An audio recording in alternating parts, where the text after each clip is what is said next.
today's topic, let us see about the habitat and the symmetry. Right. So, in previous class, we have seen about the levels of organization. So, proceeding with the levels of organization, let us discuss something about the symmetry and habitat in this chapter. So, coming to the symmetry, symmetry refers to the correspondence of the body parts. So, symmetry refers to the correspondence of body parts in respect to size, shape and the distribution of the species right from the central axis. Right? So, once again I am repeating the definition. The symmetry is defined as the correspondence of the body parts in respects to size, shape and distribution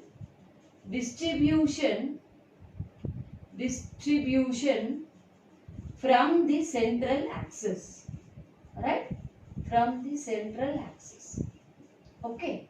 So, coming to the symmetry, it is simply defined as how is the shape of the species, how is the size of the species and how is the structure of the species arrangement is done. So, coming to the symmetry is of two types. First one is asymmetrical. So, second one is symmetry. So, coming to the term asymmetrical, here the species, the body of the species, they do not contain a perfect shape. For example, if we are taking the structure of amoeba, as we all know, the amoeba is irregular in shape. We cannot cut this amoeba in any plane so that we cannot get equal halves. So, such type of species comes under the asymmetrical mode of symmetry.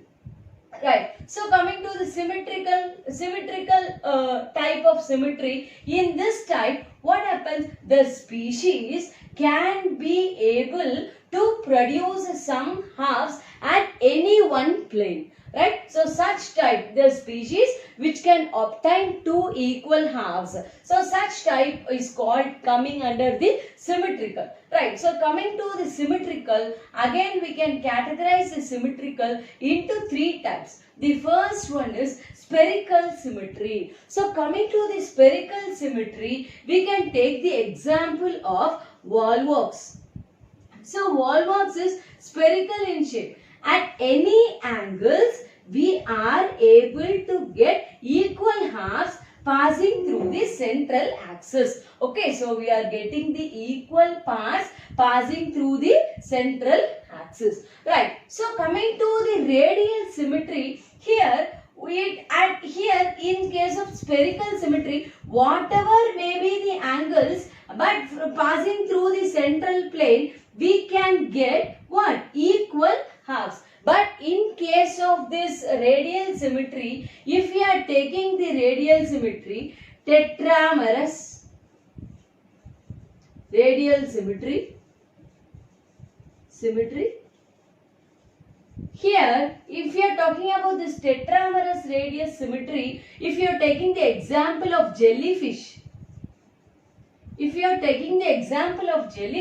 the jellyfish, if the shape of the jellyfish is like this and the plane can be passed only at 4 particular point to get the equal halves. So, such type of symmetry is called as tetramerous radial symmetry. Right. Next one, pentamerous radius symmetry. So, coming to the pentamerous radius symmetry, we can take the example of starfish. So, starfish is like this. Okay. So, if we are cutting through 5 planes, so we can get 5 equal parts. Okay. So, that is the pentamerous radial symmetry. Right. Then, next even we can go for hexamerous radial symmetry. Okay. So, hexamerous radial symmetry, we can go for sea cucumber as an example.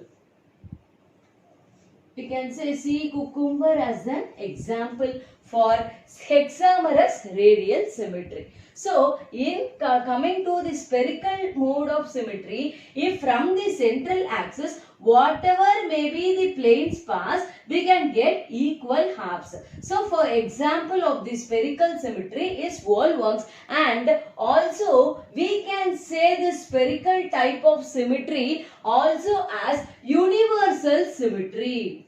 Okay, so it is also called as the universal symmetry. Right. So coming to the bilateral symmetry. So coming to the bilateral symmetry, here we can get only two halves passing if only one plane. So if the paired organ species, we are able to get two parts if we are dissecting from the anterior to posterior part of the body. So what is anterior, posterior? So what do you mean by the term anterior? So anterior is the part where the head is present. Right? The posterior is the part where anus is present.